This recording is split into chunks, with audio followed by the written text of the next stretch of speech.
تنسوش الشير واللايك والكومنت والسبسكرايب والجرس. ما هي كله عربي يا كله انجليزي. الفزلكه دي. فيديو جديد، بس قبل ما نبدا صلى على النبي. تنسوش الشير واللايك والكومنت والسبسكرايب والجرس. ما هي كله عربي يا كله انجليزي. الفزلكه دي. اهم حاجه ما تنسوش اللايك والكومنت والشير والجرس. وادفعوا زر الجرس. هنتكلم عن ايه؟ لا بس دي غير دي. بتعمل في المونتاج دي. حلقه النهارده عن الشغل، بس مش اي شغل، ولا هنقول انت شغال ايه ولا كده. اول شغل يا محمد اشتغلته كان اللي هو كان شغل في المطعم، ولا كان شغال في حاجه قبل كده؟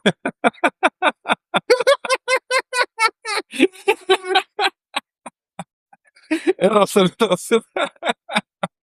عشان تعمل اعلان. بس حلو. يجي منه والله.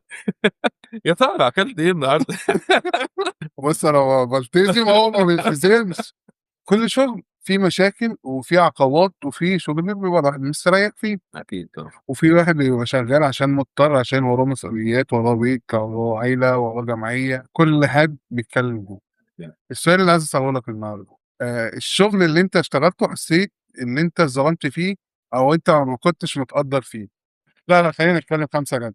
خلينا نتكلم عن المطعم، ولا عندك حاجة قبل كده؟ لا بص، انا فهمت الفكره سؤالك اللي انت بتتكلم، قصدك يعني ايه؟ يعني شغال شغلانه وحاسس ان انا مرتاح فيها، وفجاه الدنيا مثلا باظت او ايه، حصل مشكله، حصل دروب. فهمتك انا كده. لا، هو اول ما حصل حاجه زي كده كان كنت شغال في محل ملابس. المهم، فكنت شغال في الفتره دي، كان عندي امتحانات، وكنت شغال في الكليه وقتها. هم عارفين ان انا عندي امتحانات الفتره دي. حاول تستعجز مثلا عشان خاطر وانا مبلغهم، يعني فاهم انت، انا مبلغهم بكره هتاخر عشان خاطر انا عندي ايه؟ امتحان. امتحان، مش هاجز هتاخر. فاهم؟ كده كده كان ليا اجازه اصلا يعني، فانا ايه قلت عشان ضغط الشغل بقى جاي وبتاع، بنوزع بقى بتاع 7 8 فروع. فرحت قال لي تمام، فقلت لهم بكره هتاخر عشان عندي ايه؟ عندي امتحان. هتيجي على امتى؟ قلت لهم يعني ايه، انا عصر كده اكون خلصت وبتاع وظبطت نفسي. ومع ذلك انت ليك اجازات، المفروض ان انت كنت ليه؟ تريح عشان انت جاي من امتحان، بالظبط. عاوز تريح نفسك. بالظبط، لان انت فاهم الامتحان اللي هو يوم او كل يوم، يعني فاهم انت. ايوه في عن مواد، الكليات. في مواد اللي هي بتبقى ايه، مثلا يديك يوم راحه ويوم عادي، او ممكن ايه يومين. بالظبط. قام مكلمني، انت فين؟ قلت لهم انا في المعهد لسه مخلص امتحان. طيب ما تيجي؟ قلت لهم ماشي، انا لسه مخلص، يعني اديني شويه، انا اصلا بلغت كل حاجه على مصر. لا تعالى دلوقتي. وانت كده انت شغال عبد، مش شغال بالظبط فرد في المجموعه او المؤسسه. تعالى دلوقتي. قلت لهم يعني انت عارفين انا فين؟ انا في بوقيه. هم كانوا في ناحيه جنين بلازا كده جوه. ف من شرق الغرب زي ما بالظبط. بيقولوا. فانا عشان اجي لك اجي لك بتاع ساعه، ساعه ونص، اقل واجب. تعالى دلوقتي. هو اصلا اللي ضايقني الاسلوب. قلت لهم يا باشا، انا بلغت ان انا النهارده يعني المفروض اصلا ليا اجازه، بس انا مش هاخد الاجازه، انا كده كده ايه، عشان انا في ضغط شغل وبتاع، فانا هاجي بتاع نص يوم. قدرتهم بقى انا. بالظبط. حاسبني على نص يوم، مش عايز منك حاجه اكتر من كده، حكايه روايه وبتاع، عارف انت اللي هو امر زي ما انت قلت بقى، مستعبد اللي هو دلوقتي شغل ما عبوديه. فيش. هاجي لك ماشي، مش مشكله. بس كلهم على الاقل يعني. اصل انا على الشغل ما غيرتش بقى بلبس فاهم، بتروح امتحان بقى مش عليك ومظبط نفسك وبتاع. قال لك يا معلم ايه، انت بمزاجك ومش بمزاجك والحكايه والروايه. طب كلمني كده ليه؟ انا كان عندي امتحان، والا انا جاي نص يوم وجبت قبل النص يوم كمان، خلصت الموضوع. قلت له يا باشا انت عايز تعمل ايه دلوقتي؟ قال لي شغلك مش عاجبني ومش عارف ايه وبتاع. قلت له خلاص، قدر ما حصلش، شوف انت عايز تعمل ايه، اديني حسابي دلوقتي. قعدت مصفي واقف على طول، مدي له حسابي وبتاع، واخدت بعد مشي. طب هل انا قصرت في حاجه؟ لا. لما اشتغلت بقى في المطعم، كنت معاهم 4 سنين في الساحل. بعد كده خلصت بقى، دخلت الجيش وبتاع، فقلت ايه، هاشتغل بقى هنا. اشتغلت فين؟ في فرع قريب من منطقتنا هناك. المفروض اللي تبقى شغال ايه، انا كنت شغال كابتن اوردر. فكنت شغال كل حاجه، كابتن اوردر، ويتر، ستيور، وماسك المخزن كمان. يعني فاهم انت، ببص الحاجه تفصيلا كده سريع عشان لو محدش واخد باله. كابتن اوردر دوت اللي هو ايه، مثلا جه جيست بتاعي اللي هو زباين، يعني جه جيست كده، اتفضل يا فندم وبتاع، برحب بيه وتطلب ايه كذا كذا كذا كذا، بعدين اروح موديهم للكاشير، يضربهم على الجهاز، يدخل على المطبخ، المطبخ يجهزهم، وهكذا. انا ده ككابتن اوردر انا خلاص. الويتر شغلانته اللي هو بياخد الطلب ده نزلوا ينزله، يخلصوا اكل بيشيلوه. الاستيور ده بتاع نظافه، مثلا بعد ما يموا فيه شويه اكل بتاع الكلام دوت. يمسح الترابيزه ويمسح. بالظبط. احنا ممكن يعني، انا مش بتكلم اللي انا بنجبروه على كده اللي هو اضطهادا، لا يعني انا بوضح الشغلانات نفسها. المفروض حد كمان يبقى رابع على المخزن. لا، انا وقتها كان معايا واحد حق الله اشتغل شهر شهرين وهاخد بعضه وماشي. انا شايف كل حاجه، كل حاجه بمعنى الكلمه. والسلم بقى هناك كان عامل كده لفه، فانت بتنزل بدوخه وبتطلع بدوخه، ووجع ظهر ووجع رجل. فانا كنت كابتن اورد، وكنت انا ويتر، وكنت الستيور. وكنت بتاع المخزن يجي بتاع تحت جاي شايلها على ضهري بقى وبتاع، وكان الطقم اصلا اسود بشيل دقيق بقى وقرف. الجواز كانوا يشغلوك شيف. والله ده اللي مقص اللي زاد وغطى واللي ضايقني اكتر ان انا اصلا عادي كام ساعه 10 ساعات فيهم ساعه بريك، تمام يعني 3 ساعات إمم. يا اما 10 زي ما احنا. المفروض باجي الساعه كام؟ 2 او 3 اخلص على الساعه كام؟ بتاع 12 مثلا ولا حاجه، إمم. واروح الفجر. ليه بقى؟ عشان شغال ستيو عشان شغال ستيور. بعمل ايه بقى؟ بعد ما اخلص الدنيا دي كلها كابب الميه بقى في الحمامات وكابب الميه في الارضيه واسحب انزل بالسلم بتاع الكلام ده كله. غير ان في سلطات البر بتاع السلطات دوت في بتاع مثلا 12 نقطه، تنزل بقى على السلم 5 6 مرات عشان تملاهم وتطلع تاني. فدي قصه. اكتر حاجه كانت بتجنني بقى كان معايا بنات، بس كان في الشيفت بتاع الصبح مش الشيفت بتاعي. يعني الصبح كان في بنتين في الصاله ديت وانا كنت لوحدي بالليل، انت متخيل الفكره؟ فانا بالليل كنت بنضف كل حاجه، بظبط كل حاجه، بملى السلطات، بظبط الحمام، بظبط كل حاجه بمعنى الكلمه على ابوه. اجي الاقي السلطات ناقصه، البار نفسه متبهدل. طب المفروض مطالب مني ان انا استلم الصبح استلم بالليل. قدر جست يا عم جه شافني انا بقدم الاكل وانا اللي باخد الاوردر بنضف الحمامات. ضيعك. هيتعرف والله هيتعرف. لما جيت اتكلمت بقى معلمي وقلت البنات بستلم منهم زي ما بسلمهم، زعل بالراحه على البنات. أنا عايز أقول لك على حاجة يا محمد، هو في عندك غلطة، أنت عايز تساعد وهو مش شغلك، وبتقول أنا أساعد لأ، وهو دي عيب في مصر الكلام دوّة بالذات، اللي هو مثلًا أنا المفروض مسؤول عن السلطات مثلًا بس، المفروض يبقى أنا أعمل السلطات بس، فالاقيك متكعبل مثلًا في الأوردرات، فأنا أروح واخد مثلًا باخد معاك المشكلة أوردرات. انا فاهم بس ما كانش معايا حد اصلا، انا كنت شايل كل ده أنت ما أنا باقول لك أنا باتكلم في العموم. امم حلو، حتى لو أنت معاك حد، أنت لقيت زميلك، فأنت بتروح تساعده، أما بقى خلاص ده بقى واجب عليك، أنت تعمل كذا وكذا تعرف وكذا. تعمل ايه واكمل بقى علينا. هو ده اللي أنا إيه باتكلم فيه، البنات كانوا شغالين شغلهم وإحنا مش هنقدر نلوم عليهم، خلاص أنا ملزمة بحاجة ما لا بس. ما هو الفكره لا الفكره هم كان ده شغلهم تطبيق ماشي، ما للبنات. أنا باقول لك، اه أنا باتكلم إيه في الحتة ديّة، وفي نفس الوقت هم برضك إيه، مش يقول لك إيه الراجل دوّة والله كتر خيره كده، وأنت برضك إيه المشكلة اللي أنت إيه قبلت، طب ماشي هنجيب لك الشهر الجاي، ما هو الفكره بقى، الشهر ما الجاي، هو انا عملت عشان خاطر انا بتقي ربنا ما أنت بتلاقي ربنا بس. وعشان أنت محتاج لقمة أكل عيش، أنت مش عايز طبعا ايوه ايوه ما بتقي ربنا عشان لما اخد قرش اعرف ان انا تعبت فيه وده حاجه. بتحلل القرش، بالظبط. لكن فهُم ما بيقدّروش. هم ما فيش الكلام ده. ليه بقى أنتم ما بتعملوش كده؟ زيك زي المدير، عامل إنتاج على مكنة، ما تجيش تقول لي أنت تعالَ اكنس الصالة، لأ مش شغلتي، لا أنا هاجازيك ومش عارفة إيه، ما تقدرش، أنا ده كده كده تعسُّفي، امم المفروض إن أنا باروح مكتب العمل تقديم باشتكي. شكوى بقى. مكتب العمل برضك فيه للقطاع الخاص، بس في ناس ما بتعرفش حقوقها، فإحنا بنقول إن لازم كل واحد شغال في قطاع خاص بس والّا المشكله انت مش هتثبت حاجه قطاع عام ما حد. لازم، لا هتقدر تثبت. إحنا في بلد، دولة، قانون، مشكلتنا في ناس عندها شوية جهل بالقوانين، فأنت عشان كده مش عارف حقك إيه، ولا عارف إيه اللي ليك ولا إيه اللي عليك، لكن أنت لمّا أنت تكون عارف إيه اللي ليك وإيه اللي عليك، تقدر تاخد حقك من أي حد. انت بقى ما انت واقف ليك كل اللي عليك يقول لك بقى ده بيبامبك ده بيوجع دماغنا. لا مشيها في واحد غيره. أيوه أنا حصل معايا ايوه قبل ما أتثبت في الشركة، حصل معايا مشاكل، عشان تتكلم في حقك. وكنت هاترفض، خلاص وافقت على رفض، اللي هو رُحت عشان أعمل الشكوى، قال لك خلّي بالك إحنا هنمشّي لك الشكوى، بس هييجي في آخر السنة ويقول لك إيه العقد بتاعك انتهى، مش هنجدد لك العقد، ليه بقى؟ عشان اتكلمت في حقك. عشان اتكلمت في حقك. ده حصل معايا في الشركه الثانيه بقى الاخيره برضه حصل ضربات وبتاع والكلام دوت. وقال لك ايه المهم ده في الاخر بقى اللي حصل ده في الاخر خالص. كان ممكن اعمل معاك ايه؟ ادخل معاك في الشغل مش همشيك عشان ما يجيش عليهم جيزه، انت فاهم اللي هو ايه.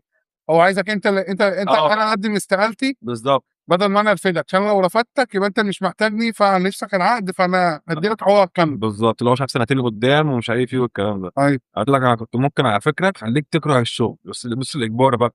أيوه هاودّيك والأخلاق بُص محتاجين مثلًا محتاجينك في فرع في إسكندرية، هاودّيك أسوان. محتاجينك في فرع أسوان محتاج واحد هناك، روح هناك بقى. تقدر تقول لأ؟ أنت اللي قُلت لأ يا باشا، أنت مش عايز تروح هناك، يبقى أنت مش ماشي، عايز يبقى أنت ما بتشتغلش. أنا هاروح أسوان، بس أنت بقى ادّيني بقى بدل مواصلات. هيدّيك في الآخر 1000 جنيه زيادة والّا 2000 جنيه زيادة. لأ، هي المواصلات 1000 جنيه، ده مشوار السفر. بحسبتها أنا وأنت، لكن بحسبتهم هم لأ.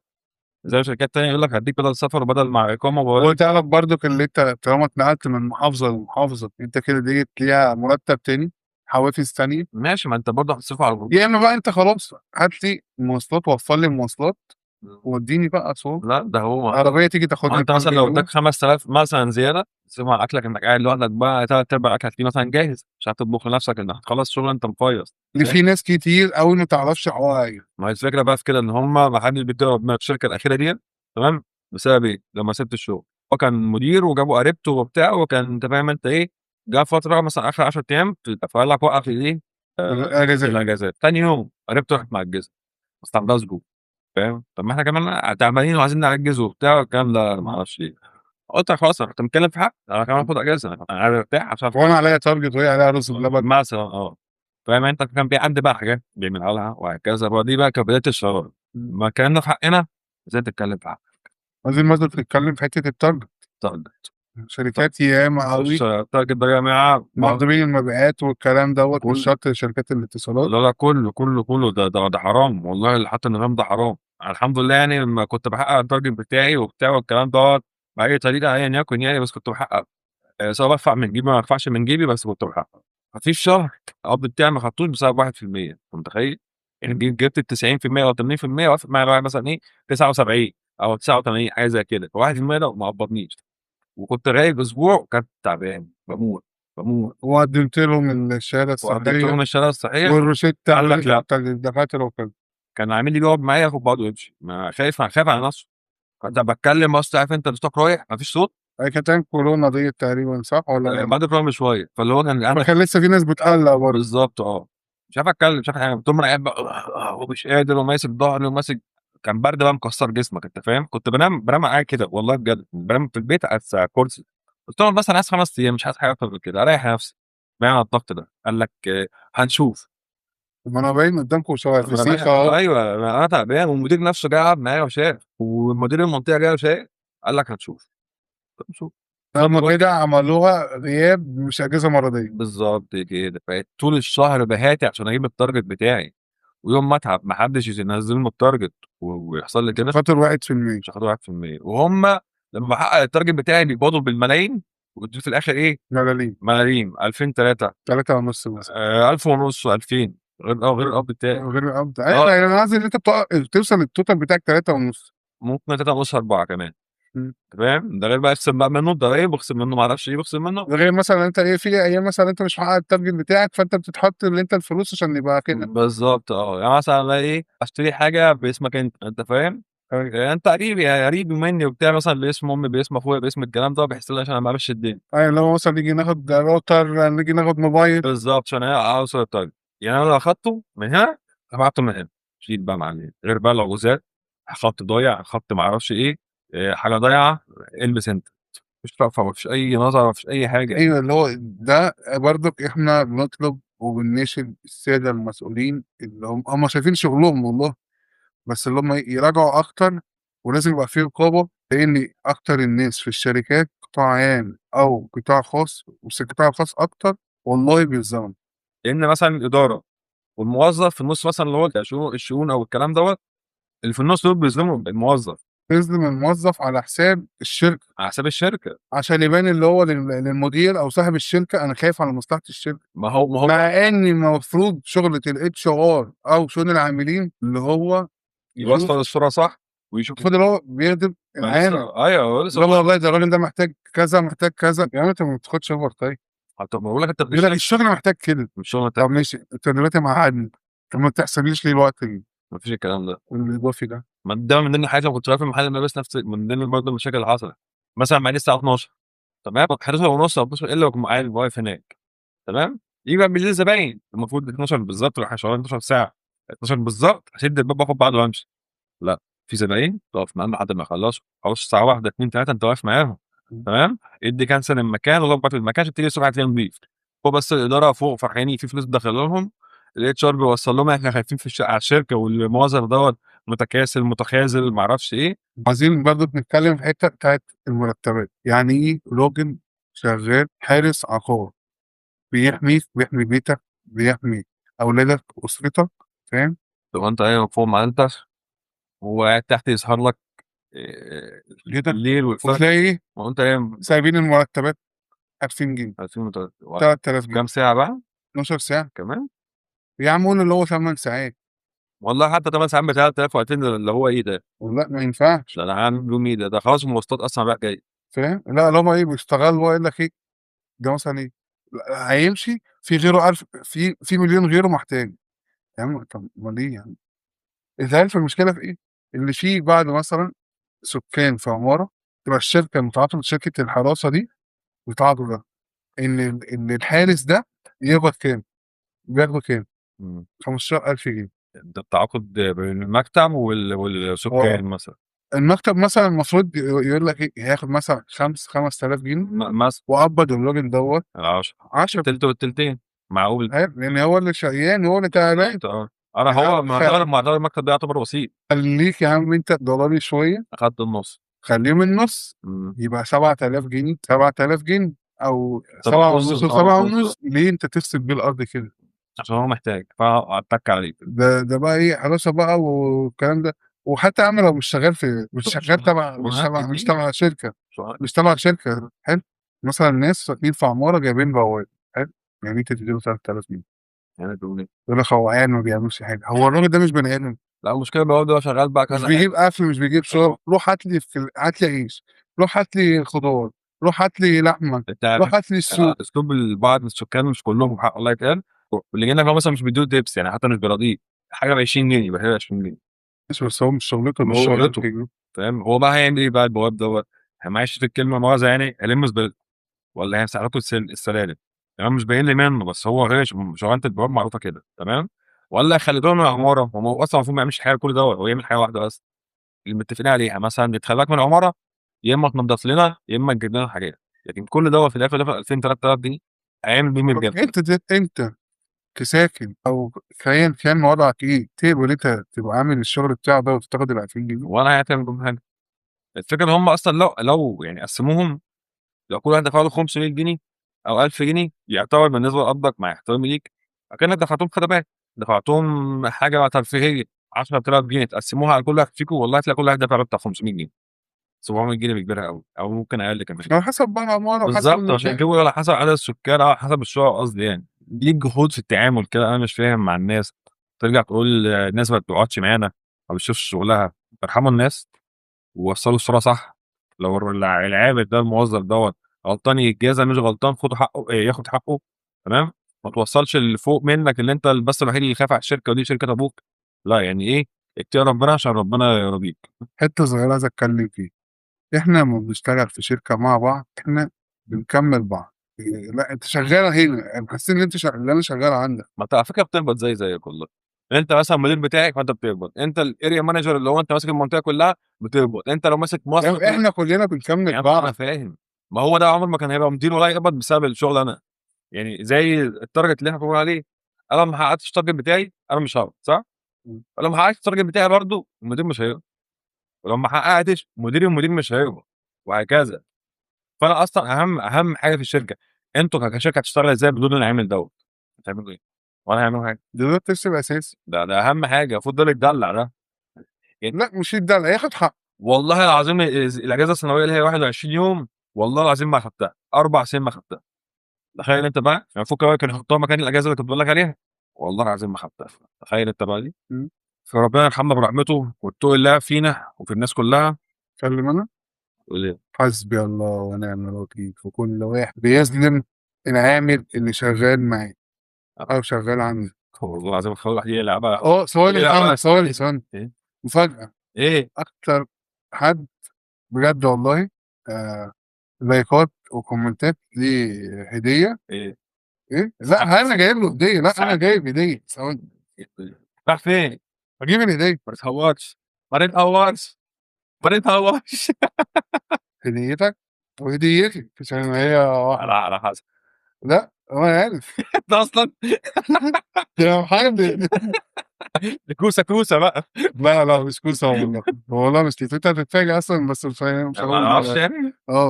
دي مفاجأة أصلًا هو محمد ما يعرفش والله. ما نعرفش أنا فكرت بس عشان إيه، طلبت مننا أنا أكتر واحدة باتفاعل معاكم أكيد. كده هديتِك أهي عشان ما تزعليش. جايب لها في البيت. إيه؟ جايب لها، مش قصدك على مين؟ أيوه. طب أنا جايب لها.